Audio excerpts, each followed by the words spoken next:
Alright, well, you know, today started like any other day. Woke up, Saturday, took the dog to dog training, and got home, and was like, I'm going to tackle a project today. And the project was the GL is sitting on the ground. So, it's not too bad, but really the front driver corner is just too low. Right? Look at that sweet tuck. I mean, good gorsh. I know the sun kind of doesn't make this particularly easy to see, but kind of with the lighting, but so first thing I did was I went around to the back,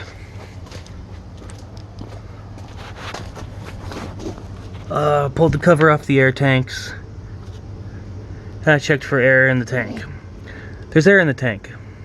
Okay. Why is the compressor running all the time, and why is the car in the ground? So, next thing I did is I pulled the strut bar off. I pulled the strut tops off and I checked the individual lines.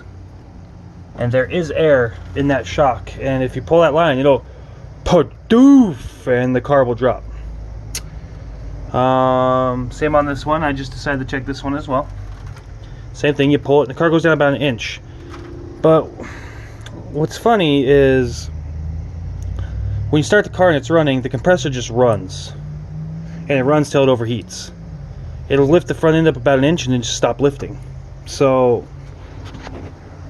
I don't think it's an electrical problem, because if it was like a level sensor, you would think it would just blow the front end way up and it'd be like super high up, you know. Because the pressure in the tanks would, you know, it would be requesting, I don't know, 200 psi or whatever. It would hit its request and shut the compressor off.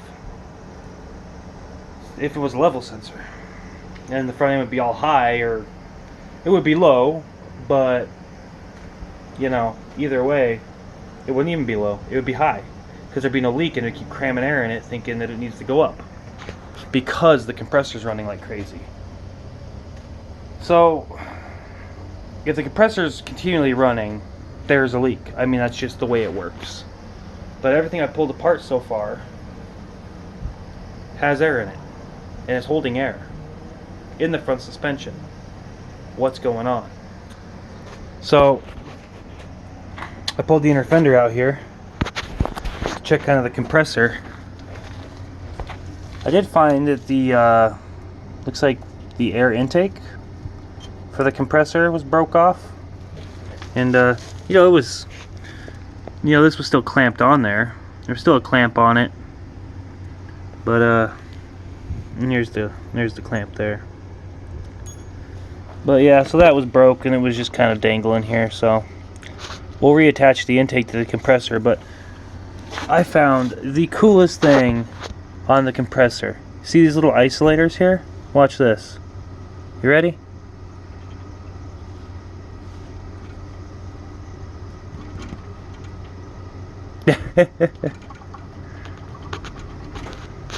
Trust me, it looks way wilder in real life.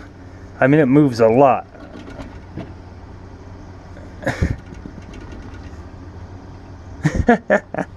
That isn't clever engineering. I don't know what is. I don't know if there's springs in here.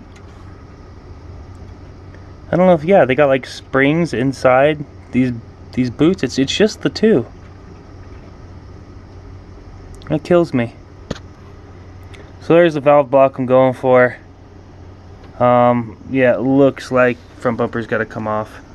There's a bundle of air lines running to the valve block there. So yeah. So anyway, that's how the day started. But you want to know how it ended? I'll show you. Look at these beautiful tires. Right? This one too. Now these cheapest ones you can buy, which aren't these control contacts are made by Continental. They're actually pretty decent tires. 295 40. Turn the camera. 295 40 ZR21s. So the cheapest ones you can possibly buy, I can't remember the brand now, but they're about $330 a piece, right? Okay. So I'm in the back here doing this airline, and I noticed something funny. You know what I noticed? Wah wah. So that sends me into a panic, right? I'm like, oh god, inside's burning up, right? Well, I believe they're directional. They might not be technically directional, but the fact these only sweep one way, I would call it directional. So I'm like, great. I'll have to swap it with the front one and do an alignment, right? These big beauties. And then, wah wah. This one's even worse. I mean, look how wide this thing is. I do not have small hands. I don't have big hands, but I don't have small hands. And even to there. I mean, they're like over a foot wide.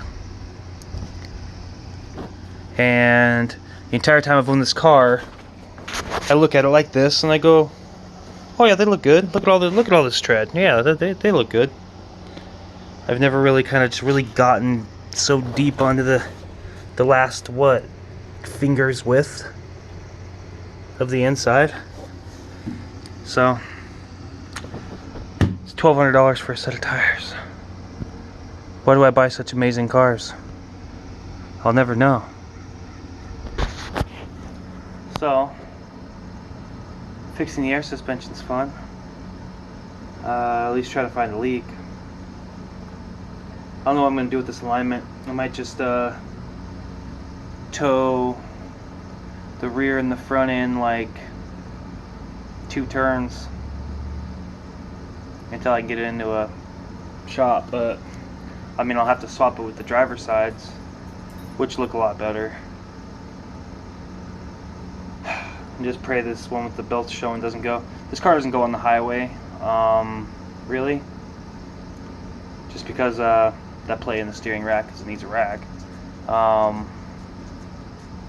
Starting to sound like a piece of crap. All the issues, but not really. Air suspension's crap, because it always is, no matter what car it's in, and it's always needed a steering rack. So since the day I bought it. But yeah, with the rack being bad, you know, pretty much it just takes the local highways, 55 miles an hour. You know, we don't crack it out doing 80 plus. So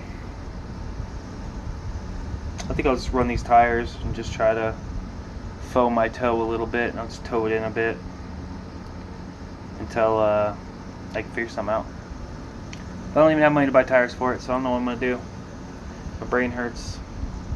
Trisha's like, well, we could trade it in with the MDX on something else to avoid having to put more money into it. And we agreed that when we bought it that we weren't going to sell it. That's what we did last time we bought one of these, is we owned it for like a year and a half, and then sold it. And I said, if I buy this, I'm not going to do that. It's an expensive car, expensive parts, but I'm going to keep it because it's a really nice car. It's really safe. I mean, it's like built like a tank. And I said that I'm not going to sell it. But now here I am kind of like, I mean, I'll be getting around $5-6 grand for it at the dealer as a trade-in. And then I'll trade in the MDX as well, give me another $4. That pays off the loan I have on the MDX. And then, you know, I could work towards something else, but yeah. I don't know. Weird update video. Later.